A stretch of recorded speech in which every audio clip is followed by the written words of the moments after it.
Hi, everybody. I am Linda Nellis, Alumni Services and Engagement Coordinator. And thank you so much for joining today's VetNet Reframing the Military Spouse Experience.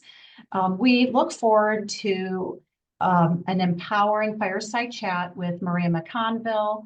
And Maria is a registered dietitian and fitness trainer who is currently serving as senior advisor for the Daniello Institute for Veterans and Military Families. And she'll be addressing today the challenges and resilience of military spouses. And at this time, I'm going to go ahead and hand it over to Cassandra Rasica, IVMF's Alumni Services and Engagement Manager. Thanks so much, Linda. And thank you all for joining us today. As Linda mentioned, I am the manager on the IVMF Alumni Services and Engagement team. Linda, along with myself and our director, Ashley, just worked together on this team. But overall, I just wanted to thank you all for your time, for joining us today. So we are going to go ahead and just focus on reframing the military spouse experience.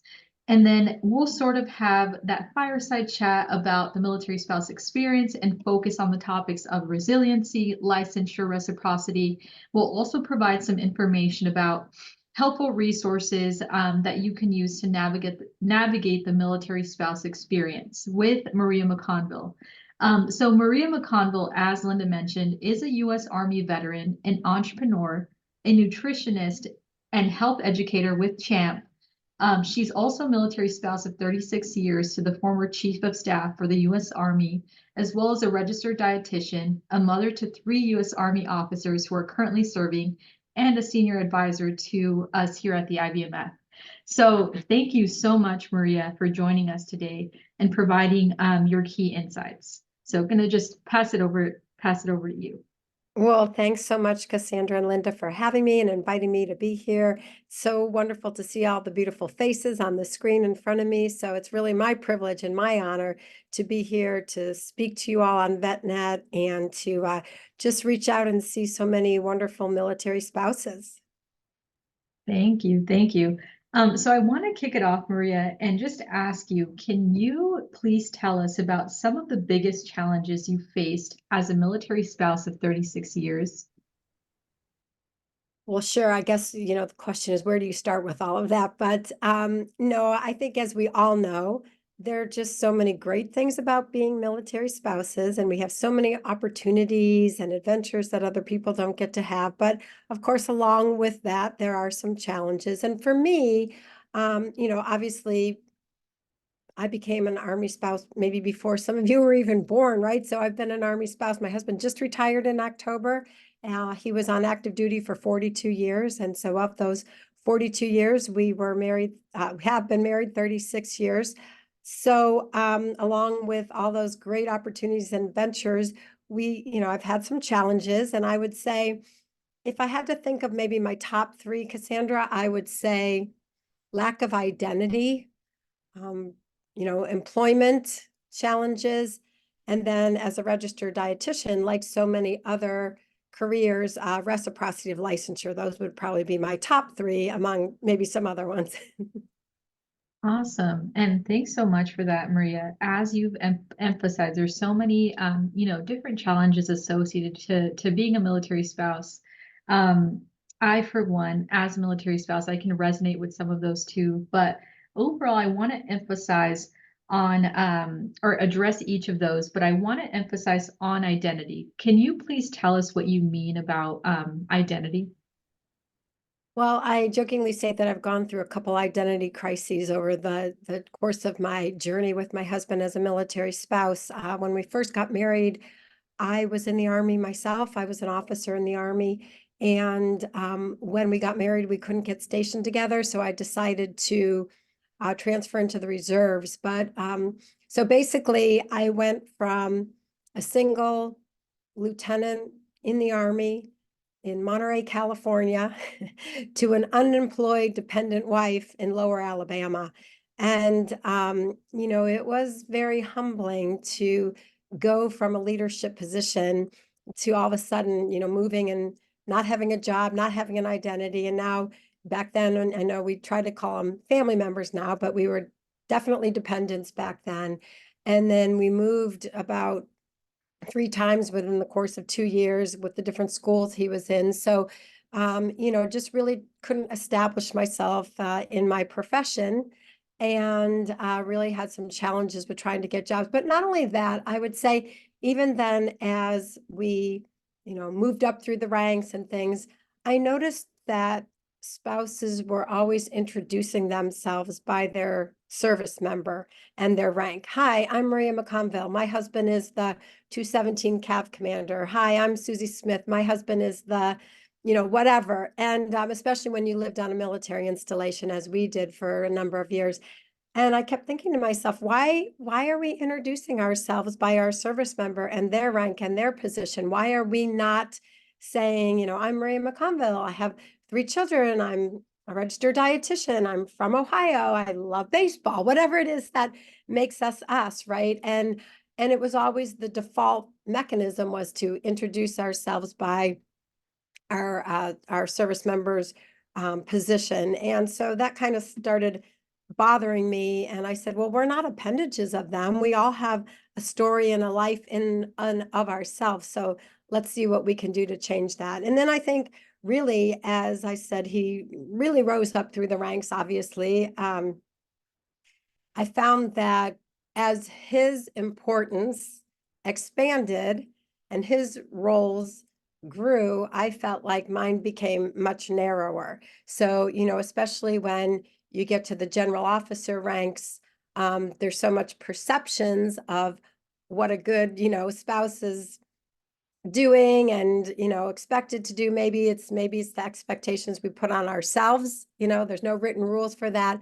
But I felt like there was less and less I could do, and I walked a finer line as he increased in rank and had more and more opportunities. I felt like mine were less and less. And so I felt like that was really hard on my identity. And people would always say, oh, you're the general's wife. And I would say, no, he's my husband. And they're like, well, isn't that the same thing? And I'd say, not in my eyes, it's not. So, I just think that I struggled with that a lot. And so when Jimmy became the chief of staff of the Army in 2019, I really made it my platform to always spotlight the Army spouse and to always make sure that anybody that I got the chance to interact with, whether it be Congress people, whether it be our international partners, no matter who it was, I always make sure that I took an opportunity to spotlight all the great things that our Army spouses are, all the great things that they do, all their resilience, adaptability, flexibility, resourcefulness, because I really tried to empower spouses to have their own identity. Awesome. Thank you so much for that, Maria. And then just kind of capitalizing on, building on your strengths, introducing those as well. I know it's even, for myself as a military spouse, I find that sort of difficult in a sense. So I have to remember, look for a strength and then don't let your spouse's, I don't know if this sounds right, but don't let their identity just kind of overshadow yours. Just build that on. And then introduce your strengths first as well. But thank you so much for that. So I want to kind of shift it over to employment. So you mentioned employment was one of your biggest challenges. And you said there are also biases tied into military spouse employment as well. Can you emphasize on that for us? Well, I think that a lot of the research that has come out, I think we've all probably seen the studies conducted through Blue Star Families and some of the other organizations about military spouses being, those who want to work, about 22%, I believe, as the statistics are unemployed. And obviously, with the frequent moves and childcare issues, if you think about over our 36 years of marriage as a military spouse, I moved 23 times. So that's not exactly conducive to sustained employment, especially back in the day when Jimmy and I got married. We didn't have internet. We didn't have computers. So you physically went to a job every single day if you worked, right? And so that was difficult, obviously. And I would say that I remember one time when I told my husband that I was going to go back to school and get my master's degree, and he said, well, why do you need a master's degree? You've never been able to had a hard time getting a job? And I said, yes, because I've always just had entry-level jobs, because every time we move, I would have to apply again for an entry-level job, right? And so I said, I want to be competitive in my field. I don't want to always have an entry-level position. So where in the military, they have this career trajectory where they go as they rise in rank, their responsibility increases. I didn't have that opportunity. So I always say that I was, a lot of times underemployed, or what I would call convenience employed.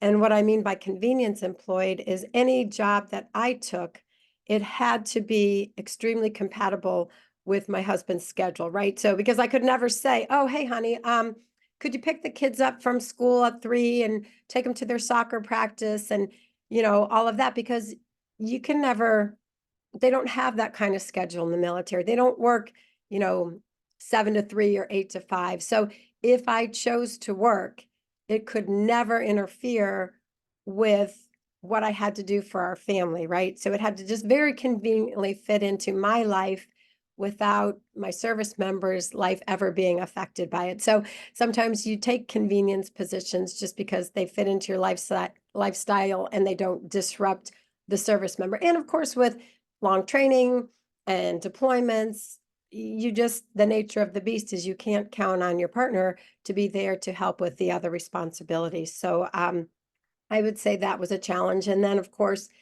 especially back in the day when you would go in person for interviews and such, and as soon as especially if you live near a military installation, they'd ask you, and even though it's a discrimination, they're not supposed to ask you, are you affiliated with the military? Are you a spouse? How long are you going to be here? They would invariably ask those types of questions, right?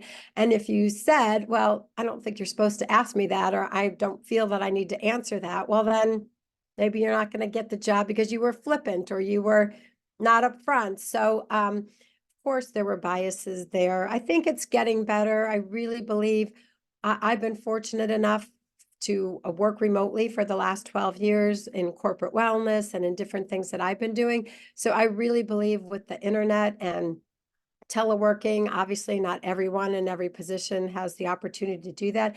I do think it has opened the aperture though for spouse employment. So between telework and also e-commerce, I believe we've made a lot of strides with the support of so many organizations like IVMF. And, I could list a bunch of them who've been so supportive in helping spouses secure more remote work as well as entrepreneurship. And that was the thing. I think I said to my husband after my 12th job change, I said, I'm tired of being the stupid new person at work. I don't want to do this anymore. And I started my own LLC. And so that was really an eye-opener for me that I could do that. Unfortunately, at the time, this was about, 10, 12 years ago, I didn't really know about resources to help me as an entrepreneur. And so I'm really grateful that now through IVMF and some of the other programs, that there are resources for spouses to help with entrepreneurship as well as employment. Awesome. Thanks so much, Maria. And as you mentioned, of course, there's so many resources out there that military spouses and veterans can capitalize on for, their professional development or business development endeavors. But I also just want to touch on, was it through your own employment challenges that started or had you advocate for spouse employment and reciprocity of licensure? Yes, I would say for sure. The reciprocity of licensure thing is a beast. I think we've made some headway with that with some legislation. It doesn't work as perfectly as I think sometimes our legislatures would like us to believe. But for me, it was really difficult because when I first became a dietitian, we just had to be credentialed through the Academy of Nutrition and Dietetics. So we had, similar to like passing the bar exam, we had to take a national certifying exam, and I was passed that and became a registered dietitian through the academy. But then the states started going to their own state licensure, and that became very cumbersome.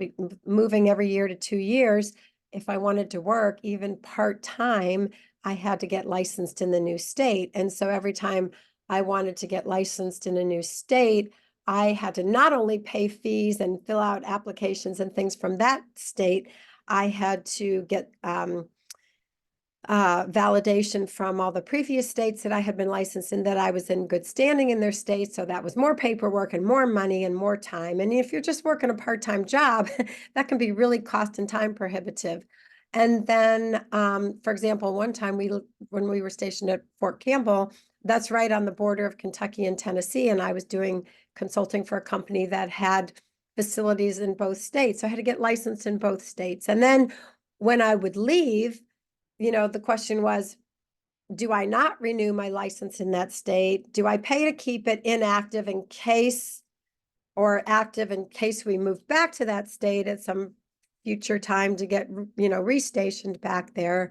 And then at that point, like, you have 7 or 8 live licenses. And then along with being licensed in a state, you have to do so many hours of continuing education. So it became extremely time-consuming, cost prohibitive, and the guessing game. Will we ever be back in this state? Will I ever need this license again? So I think, yes, through my challenges of employment and reciprocity of licensure, that helped me to advocate for spouses. But I think it was more the desire to really empower spouses. To so often I would hear our spouses say, oh, well, I'm just a volunteer, I just volunteer teaching Sunday school, or working with the PTO, or doing the FRG, or whatever it was. And I would say, stop saying just, the skills that you're learning, the things that you're developing in these volunteer positions are significant, and you can apply those to a resume. You can use those in,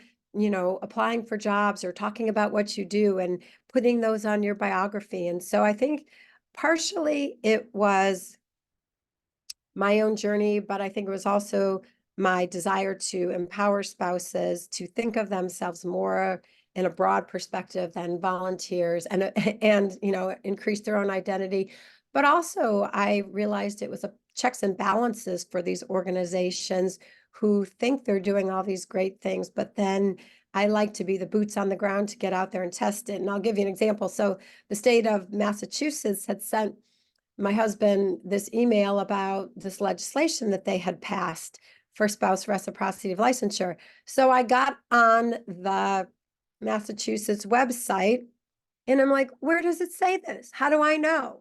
And so I was like, I wrote to their civilian aide, to the Secretary of the Army, and I was like, this is great, but how do we do this? I wouldn't even know where to go. And there's no phone number, there's no link on your website to tell us any of this stuff. So I asked them to create a pilot program and sit down with spouses and figure out how the boots on the ground people were really using this legislation, and whether it worked. And I'm proud to say that months later, I did get an award from the governor of Massachusetts for my advocacy work there, because they realized, it wasn't working. Spouses didn't know how to access it. There was nothing on their, state employment website to say, if you're a military spouse, go here. So I think it was more just holding people accountable also, and the organizations accountable. So I guess all of those reasons, Cassandra. Awesome. And thanks so much, Maria. But also I want to capitalize on, since you've moved 23 times, wow, that's a lot. And I know, moving, there's a lot of stressors associated with it. And on top of that, you and your spouse had several long deployments. So I want to capitalize on, could you please tell us how you manage stress from those constant moves and the unknowns with the military lifestyle? How did you deal with that? Well, first of all, I would say the moves to me were kind of fun, because I grew up in a family in Cleveland, Ohio, and we didn't move. So, but my parents loved to travel. So we traveled all over the United States as a family of 8. We went to national parks, we camped everywhere, we camped all over the United States. So traveling and new adventures was really kind of inculcated into me at an early age. So I kind of liked the moving. I thought it was fun to experience new places. But of course, yeah, there are stressors associated with that. I think that one of the biggest things is depending on my military community, right? So no matter where we went, we always had people reaching out to us, welcoming us. I'll never forget when we were moving to Fort Hood and we're driving there with the kids. And I said to my husband, because I had already gotten, emails and phone calls from people saying, hey, we're so excited that you're coming. I know so-and-so. So you always know someone who knows someone who knows someone, right? Within the military community, someone who knows of you, even if they've never met you. And I said to my husband, I said, it's really weird. We're going to a place where we've never been. I don't know anybody, but I already have friends there because people have already reached out to me. And it was within, a couple hours of us showing up at our new house on post and the doorbell ringing for the kids being invited to go out and play with other kids. And I'll never forget, we had been there about 2 weeks. And one of my sisters who lived in Atlanta called me and I said, I can't talk. I'm getting ready to go out. And she said, well, where are you going? I said, well, it's the first day of school and the moms all get together and have brunch. And then they go see a matinee movie before the kids get home. And she was silent for like a minute. And she said, you've lived there 2 weeks. You're already going to lunch and to the movies with your neighbors. She goes, I've lived in my neighborhood 10 years and nobody's ever asked me to do that. So she, it's like, it really hit home to me that, yeah, a military community is, I said, we don't have 10 years to get to know someone. We've all moved 3 times by then. So I think really depending a lot on the military community was the first thing. The second thing was, when I was getting my master's degree, I learned a lot about the different domains of wellness. We have physical wellness, we have spiritual wellness, we have nutritional wellness, we have social wellness and financial wellness and spiritual wellness again. So I think that really made me realize that there's much more to wellness, mental health wellness, than just our physical wellness. And so I really became interested in, the Army had a master resilience training program that I had just learned about. And I said, spouses need that as well, because we need to develop resilience skills. So I was able to work with the Pentagon and get a spouse master resilience training program started. And we ran the pilot program at Fort Campbell in 2012. And then luckily, with a lot of help from a lot of people, it was super successful. And then the Army just integrated it into all of their training at all installations. And so I'm not sure, I think it's kind of changed, how things change faces over the years.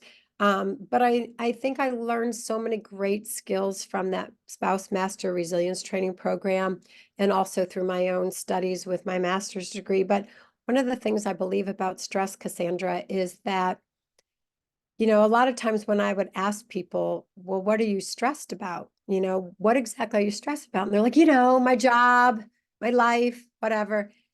And I think that if we don't really know succinctly what's stressing us, it's really hard to do anything about it, right? So I've kind of developed my own coaching, with my clients that I use, helping people really identify what their stressors are. If you can sit down and write down what your stressors are and know exactly what's stressing you, then you can start coming up with a plan to mitigate some of those stresses, right? So I think we all believe, well, stress is a natural part of life. We all have to have stress, right? But I would challenge that and say, yeah, there's times when stress does creep into our life.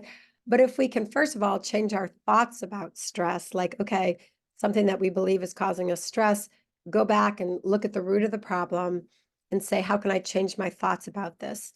And I think once we can identify exactly what our stressors are, like moving, for example, we know moving is stressful, but what exactly about moving is stressful? And I found for me, if I'm big on, writing things down. It used to be on paper. Now I have my iPad where I have a notability app where I can use my Apple Pencil and I just make lists of everything. So if I can list every single thing that I think is stressful about moving, or all the tasks associated that I need to get done with moving, if I can see them right there and I can start scheduling them and putting them on my calendar, having a plan of action for me really helps to reduce that stress. I learned of a technique that I use a lot with my nutrition clients of setting SMART goals. You know, SMART is that acronym for specific, measurable, action-based, realistic, and timed. And so if you set a SMART goal saying like, you know, oh, I need to go through the basement and clean out everything in the basement before we move. That in itself can be super stressful and overwhelming, right? But if you break it down into like, okay, Saturday morning from 8 a.m. to 10 a.m., I'm going to do this closet in this section of the basement. That setting that SMART goal, you know, you said specifically what you were going to do, when you were going to do it, you know, exactly what it was. To me, that tool of setting SMART goals has been hugely helpful in reducing stress. So listing what my stressors are, listing specific ways that I can overcome them. I do the same thing, like I said, with my nutrition clients. If they say something like, I need to start drinking more water. Well, that's not specific enough. So it's like, okay, what does that look like? And then they might commit to, I will drink, you know, 48 ounces of water 3 days a week on Monday, Wednesday, and Friday by 6 o'clock at night. Well, that's very specific. And then you can measure, did you do it or didn't you do it, right? So I think that if we first of all don't accept that stress is a way of life, and second of all, really try to change our thought processes about stress, and then third of all, list our stressors and a plan to overcome or mitigate them by setting SMART goals, I think that we can rein in the stress a little bit. Thanks, Maria. Those are some great insights. And specifically, I like the way you say, change your thought process towards stress. Think about it in a different way, and then establish those SMART goals to tackle on, even if, you know, it's a little challenge or a little task. That way it can help like the whole, you know, if it's like the moving process, that type of thing. But thank you so much for those insights.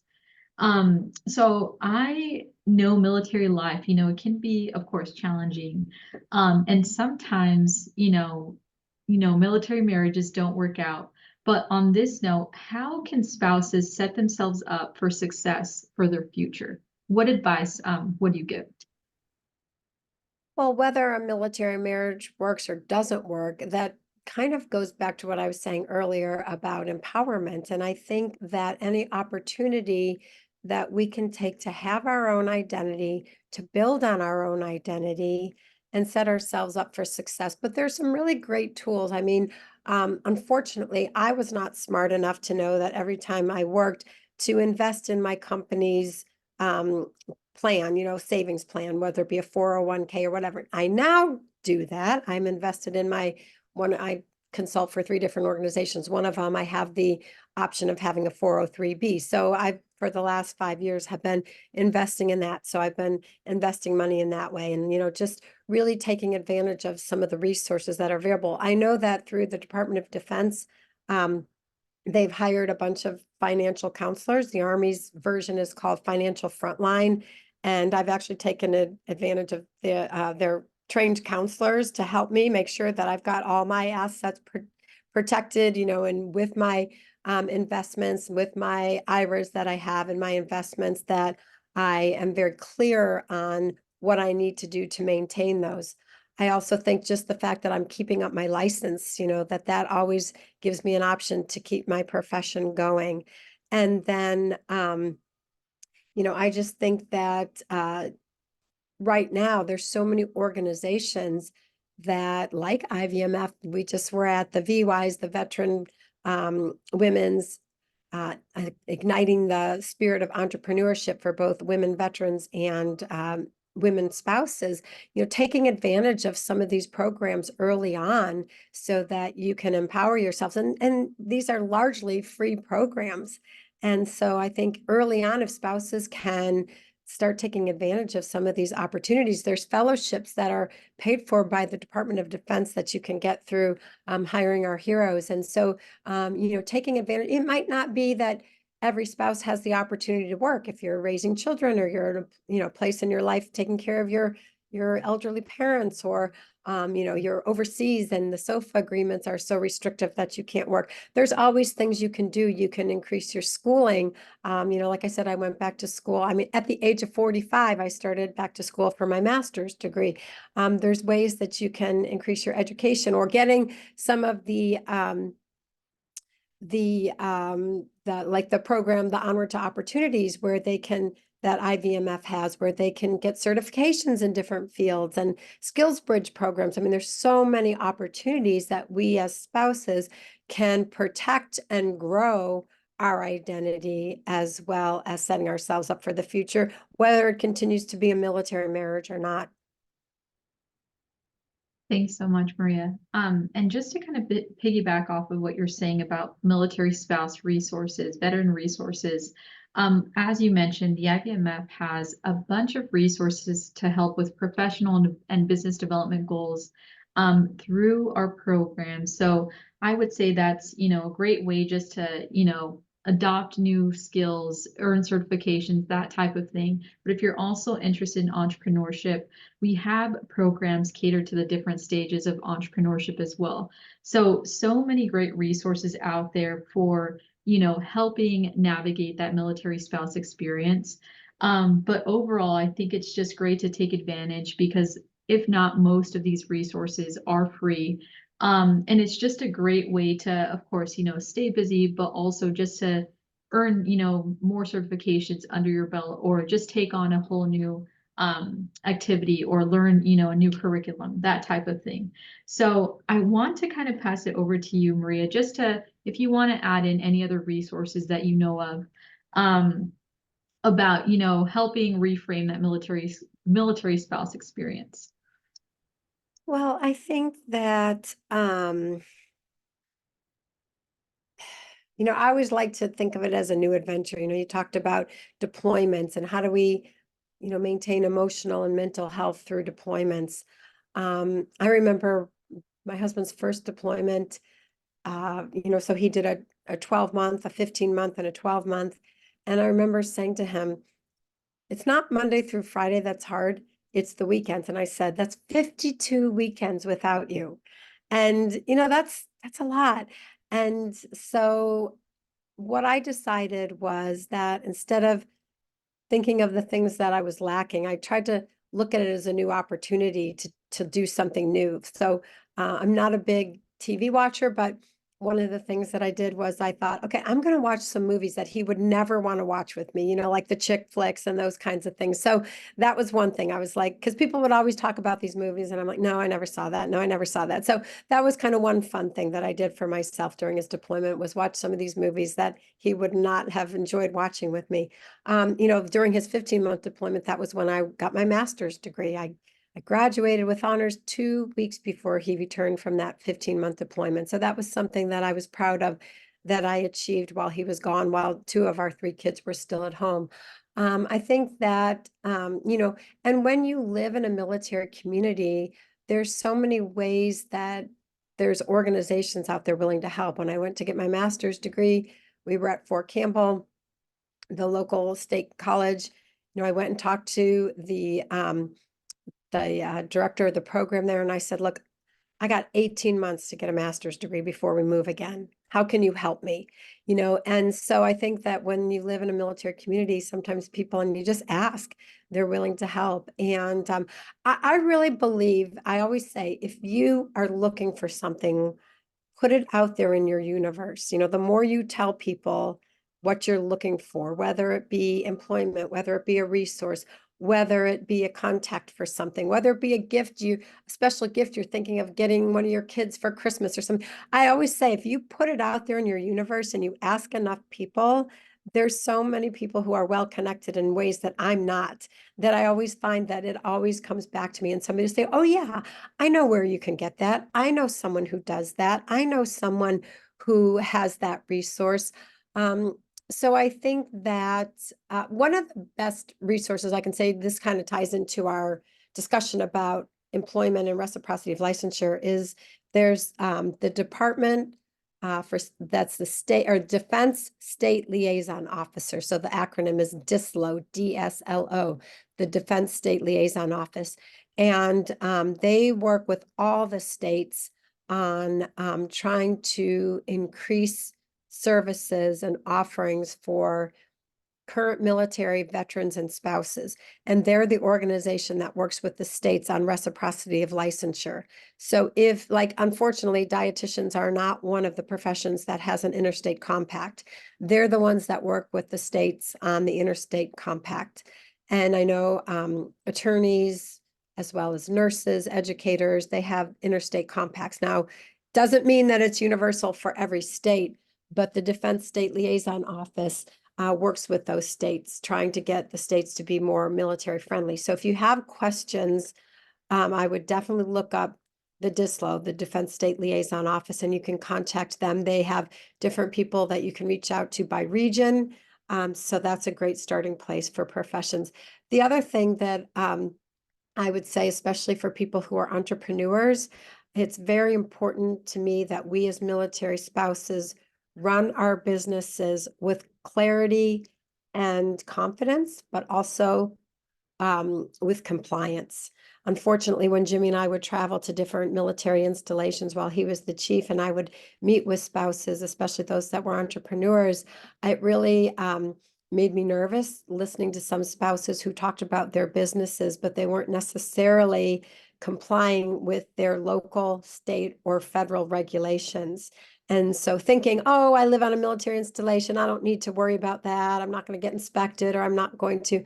And then, also along with that is liability insurance, because people were running businesses and they didn't have separate liability insurances for their businesses, which, if something happens, your personal assets are at risk. You could lose all your personal assets if you don't protect your business through business liability insurance. So I think it's just really important that we can learn. I know that, for example, IVMF has a relationship with the Small Business Administration, and there's so many free resources through the Small Business Administration and other organizations where people can find out, like, what exactly do I need to do to have a business to be compliant, right? And the other thing I really want to do is encourage spouses to not just have an expensive hobby, right? So often a business really is just an expensive hobby. They're not really making money. It kind of looks and smells like a business, but without all the structure in place, and then it just becomes an expensive hobby.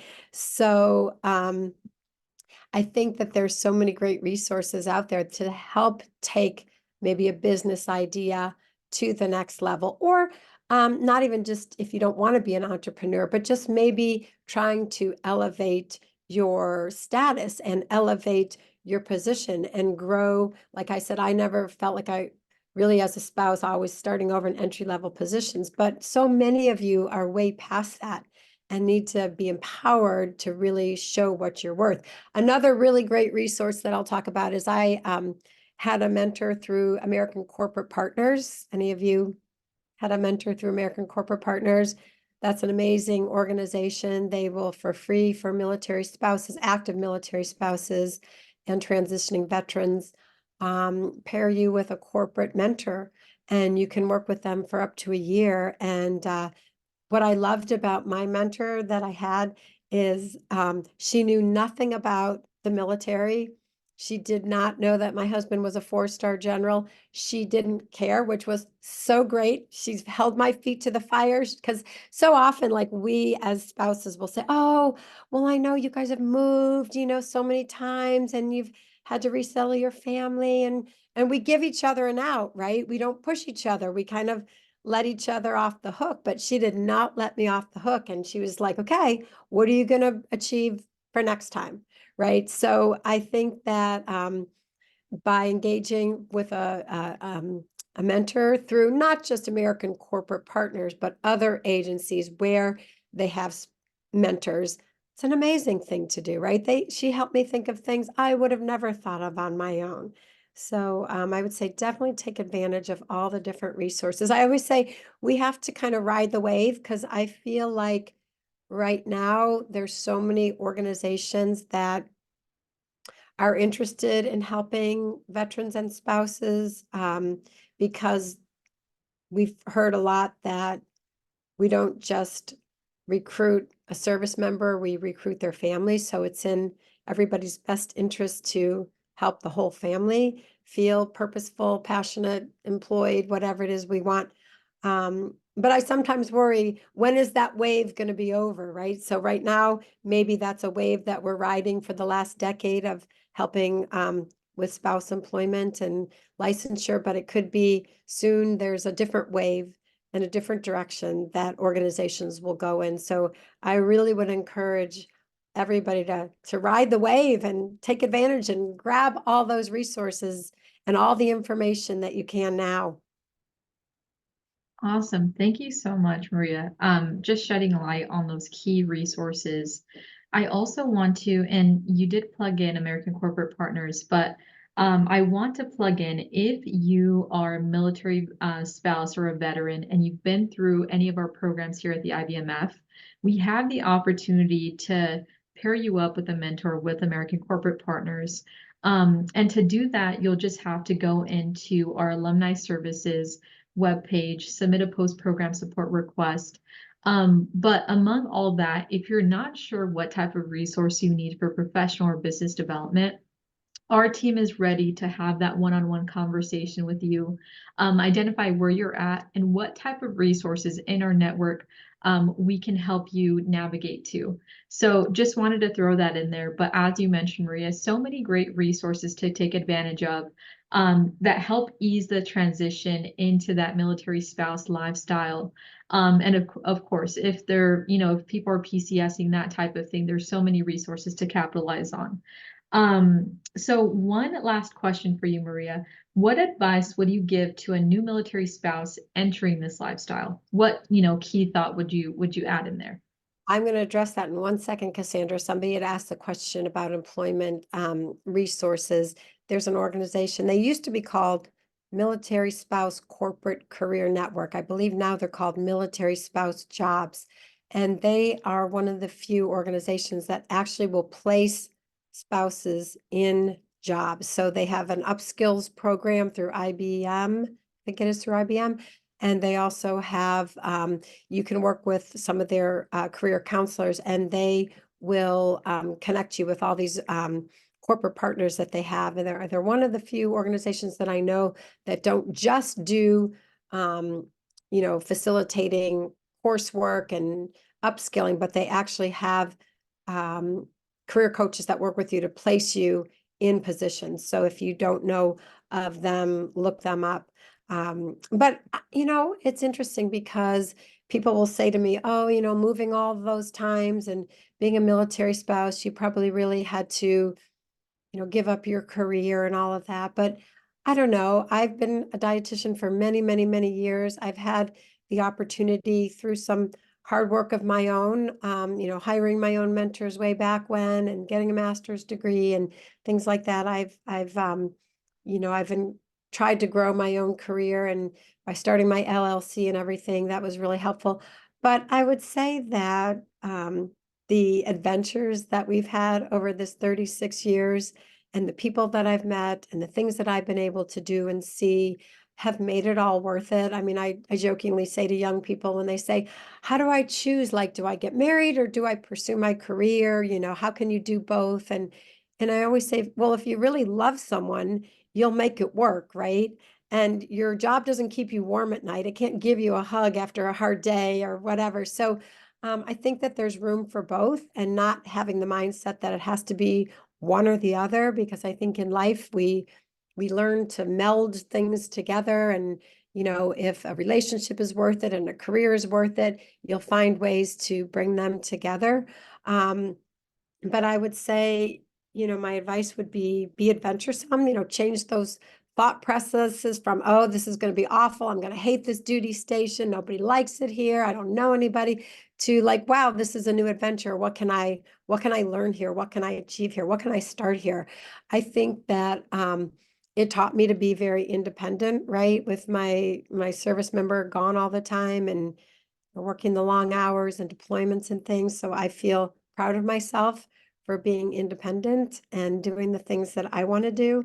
I would say my advice would be try to just arm yourself with some of your favorite resources. I mean, Military One Source is a great resource, and if they don't have the answer for you when it comes to military life, they will connect you with other resources. So maybe just have your favorite resources like I do, IVMF, American Corporate Partners, Military One Source. Keep those in your back pocket because those are organizations that you can keep calling upon. Or when other military spouses say to you, hey, there's no resource for this, or I don't know what to do about this, or I'm really struggling with this, you can say, well, have you contacted Military One Source, or have you looked at IVMF's website, or have you gone to military spouse jobs? And so by having a few key resources in your back pocket, I think that that's really helpful.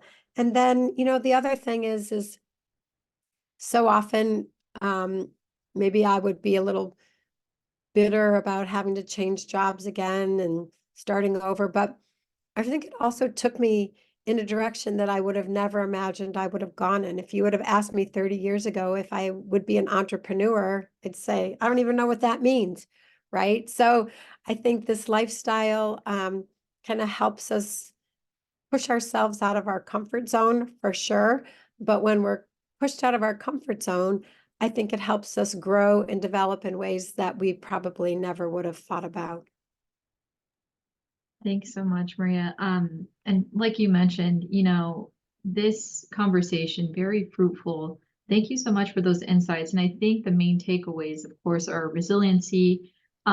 You mentioned a lot about licensure, reciprocity, and military spouse employment, how to capitalize on these resources that are available to military spouses. So I think really just important to, look into these resources, see which ones can be to your advantage, take advantage of them. Also, if you're an IVMF alum, if you have any questions, definitely let us know. I do want to plug in our email here in the chat in case any of you have any questions. But most of all, Maria, I do want to thank you for your time, your insights, everything that you shared with us today, a lot of nuggets, great nuggets of information that, of course, we're going to keep here at our reach. But overall, I just wanted to just thank you so much for your time. But actually, I think I saw a question in the chat before we sign off. Do you happen to know, Maria, if there are any organizations to access to begin advocating for policy change? Well, I know that Blue Star Families is part of something called the White Oak Collaborative. So there's the White Oak Collaborative, and this is, I think, I'm not sure if you know, Cassandra or Linda or even Melissa, how many organizations, maybe 30 to 40 organizations that are under this collaborative, and they do a lot of advocacy work as well as lobbying for different initiatives for the military. But really, I mean, depending on where you are, your state legislators is, always a good place to start, and letting your local folks know how you feel about those. And I know like the Army has their civilian aides to the secretaries of the Army, and they are the eyes and ears from their civilians, but they also lobby and advocate for military. So I think that looking at the White Oak Collaborative, looking at your local legislators, and then, trying to figure out what it is, what things that you're passionate about and where you would want to put your advocacy work, and then just doing some research on those organizations. And then somebody was asking a question about moving, at the 20-year mark. I mean, I don't like to speak on behalf of the military, right? So I don't, I try not to talk about what policies and which ways the military is taking things, but I know that some of the services, the Army's probably one of them, that they're trying to reduce PCS moves for a lot of reasons. I mean, it costs the military, it costs the government a lot of money for PCS moves, and but I know that it's also not necessarily always possible, and it's very individualized depending on the service members' MOS, where they are in their career trajectory, broadening assignments, commands. So I'm sorry that I couldn't really speak individually on, what a certain service member's, opportunities are for staying put, but that's conversation that I think that a service member has to have with their command. And sometimes, unfortunately, service members make decisions about their career based on their family. I mean, I wish it could be easy that it always worked out, what's best for the service members, best for the family, but doesn't always work that way. So, yeah, it's hard. Yeah, I agree. And thank you, Maria, just, so much for those insights. And then I think I saw another question in the chat, but I think we were filtering in, a bit of resources there. But overall, if anyone has any question, feel free to, email us there, ivmfalumni@syr.edu. Even if you are not a part of like the IVMF alumni community, we can help filter you into any of our entrepreneurship or professional development programs. And then I think Anna Drake, a person of contact for this department, I'm going to go ahead and follow up with you after this as well. I also want to note you all will be receiving a recording of this webinar with additional resources and links listed in there as well.